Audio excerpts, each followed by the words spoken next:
Hey, greetings. I just want to talk to you just for a few minutes about the issues of social media. We talked about this the other day, and what was interesting about it is how do we identify what our students are doing? And all too often we don't. I had an instructor. Let me go back to University of Oklahoma, and I was taking my courses over in Germany. And the instructor I had was Dr. Whitmore. And his statement was that in our teaching, and we're talking about pedagogy and teaching adult and higher education stuff, is that we have a tendency to teach the same way we were taught. And he tried to encourage us to understand how it is the students are learning today. And through that, he encountered a number of different ideas and thoughts regarding that. And when the statement came up the other day about social media, the fact that social media is where our students are today and the type of social media that they're using, we have to take a look at what it is that they're using. This is an example. I pulled this off. This is a picture that was sent. It's on the Twitter feed for the Florida Educational Technology Conference that's going on currently at FETC.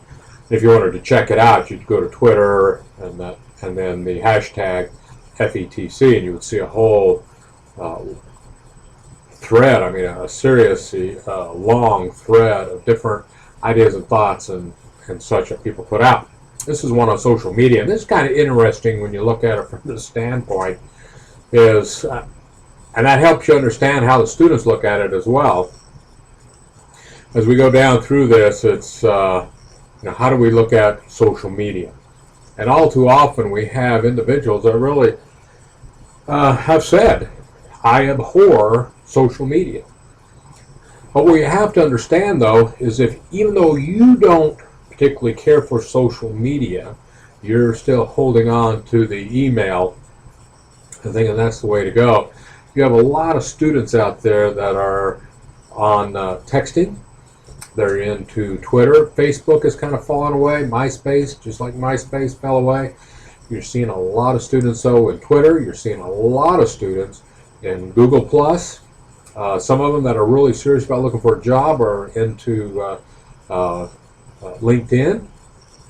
And then there are other places as well. So I just wanted to kind of bring this in, just kind of give us an idea where we are, because as we get into how do we communicate with students, we have to understand what the social media is. Now, this is another picture that came from the FETC, somebody that put out there really quite an interesting type of drawing, knowledge, experience, and creativity. And that's one that you have to think about and kind of dissect yourself. But here's one that I really found to be very interesting. And this is important to understand when we talk about teaching, and teaching using, whether it's a web enhanced course, a blended course, or an online course, is technology will never replace the great teachers.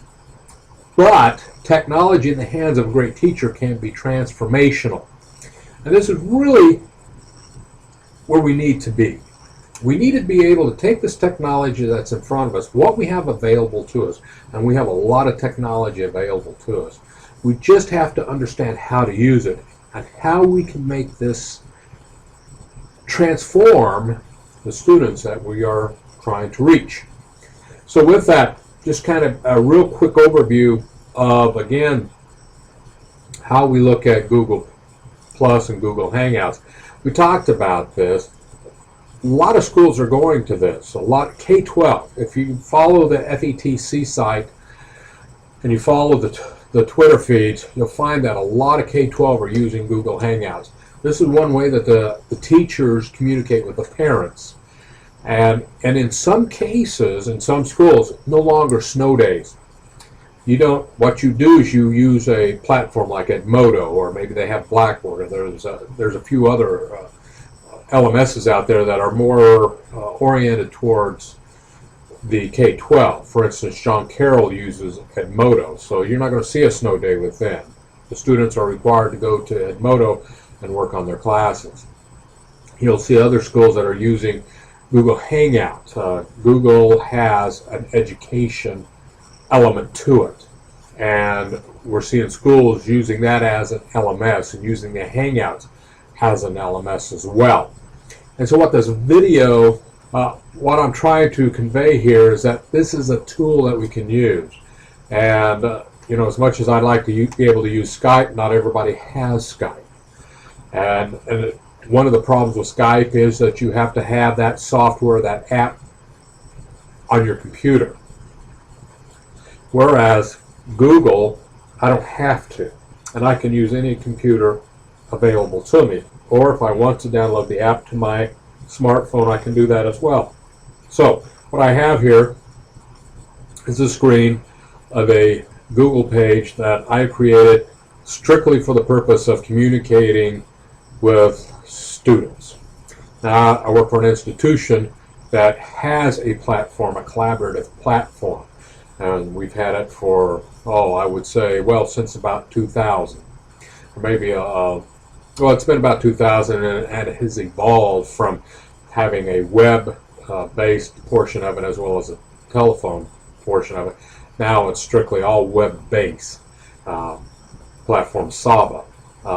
Other schools have used the platforms that now is Collaborate, Blackboard Collaborate.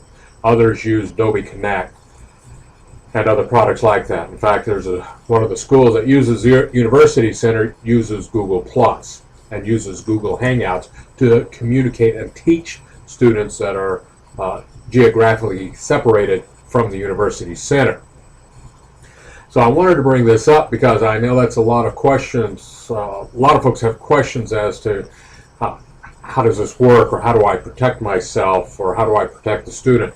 One of the things that you have is you have that capability of saying, okay, I want to see your ID card, and that's how we work with that. There's other ways to be able to control that, and one is setting ground rules immediately.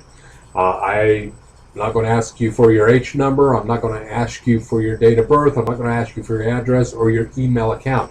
And as you notice here in this core, when I have this set up, all it says is my name with a plus sign before. It doesn't give anybody an email address. It doesn't do anything of that sort. Now, when I get to the point where I want to do a Hangout, I find that Hangout button, and this is it right over here. This is where you have the Hangout symbol, and you click on that, and what that does is it brings up the ability to create a new Hangout. And so down here at the bottom it says, when I click on that, down at the bottom it says start a new video Hangout, and I start that, and so I can let my students know that I'm getting ready to have a Hangout, and or if I'm going to have a meeting, or let's say, for instance, I'm going to have office hours. What I would do is say I'm going to be in my virtual office. Let's say it's a snow day, and I know there's opportunities I can talk to students, and I can do that from home, or I can do that from McShane's, or I can do that from Starbucks or wherever, or I could be doing it while I'm down at the Smithsonian.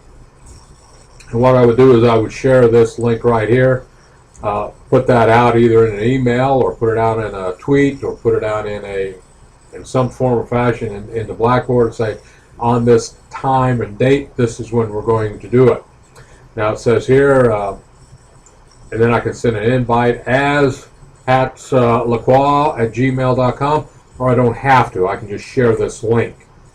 So once I copy that, put that in there, the students, and again, this is a separate account. This is not my personal account or one of my other accounts. And you know, there's nothing wrong with having established more than one email account, especially when we're talking about security and not wanting to be woken up in the middle of the night or having somebody get into your system here. So you can add these in here. You can add names, circles, email addresses to kind of limit that with students. I don't really want them to be part of my circle, and I let them know that at the very beginning. But I will put this out that it's +com Hangouts, and then it gives me this code here that all they have to do is click on it, and it takes them to the Hangout. If I need to add a phone number, I can. And this is the information. Now if I click invite, and there we go. But I'm going to close out of this. And now I have my Hangout page. Again, not a whole lot of information here that provides anything that's mine, my personal information. And then the student as well. When they log in, they will not have the same. And so what happens here is once they log into it, then I start seeing their video. This isn't going to work right now because I'm already using the camera up for this portion of the presentation. But now I can start going through and I can load up a chat. This is a typing chat. If we do that, if I need to, I can screen share. I may have my PowerPoint slide here, or a student may want to share a paper or a PowerPoint or a presentation. That way I can capture that. I can capture the screen. And it's really quite an interesting thing to do. This is a good thing to be able to do that. Another thing here as well is remote desktop, and then of course we have some of the Google effects, and it's an app that downloads and gives me some things that I can do over here if I want to put a hat on my head or whatever the case may be. It just things, and this is where you kind of play around with. You get some folks together, you get some family members or something to help you out so that you can learn. Or as what I do is I have this computer logged into one of my Google accounts. I have another computer that's logged into the other Google account. Then I kind of play with it to see how it's going to look and see what's happening. So this is really where I'm kind of at from that standpoint. If I click on the chat thing, I'm going to get a group chat business here, and I'm going to get a thread that I can capture as well. Anyway, these are just some ways that we can communicate with people. We can communicate with our students. We can work with them, develop some one-on-one. Because as we talk to students, how do we get their attention? How do we get them to know who we are? Now, as an instructor, one of the things that I do when I teach, especially on an online class, I always make sure that I have a video. That's not necessarily subtext on it, but it's a video that the students know who I am. They can see who I am. They know how I respond to issues. Sometimes, depending on the student, I may send them a private video to let them know where I stand. This is another place if you don't have already a collaboration tool in place. And since we don't here, this is it's an easy way. And what it does is gives us an opportunity to really practice with the idea and get people used to the collaboration.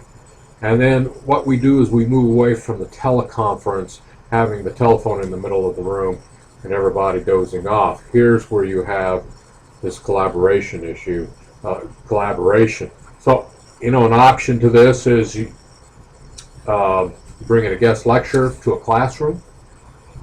This is a good tool for that. You want to maybe teach a class at the high school. You can be involved in that and being part of teaching that.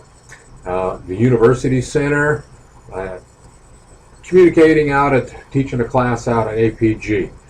Students could show up and the teacher could be using the video for teaching. Anyway, I just wanted to share that because this is one of those areas that, again, for a number of years here, talking about how can we collaborate, a lot of fear, a lot of apprehension, concerns. We really have to step out here. We have to use the technology, see what we can do to really bring those students in. And this is just one of those ways. Anyway, that's all I have here, and I will talk to you later.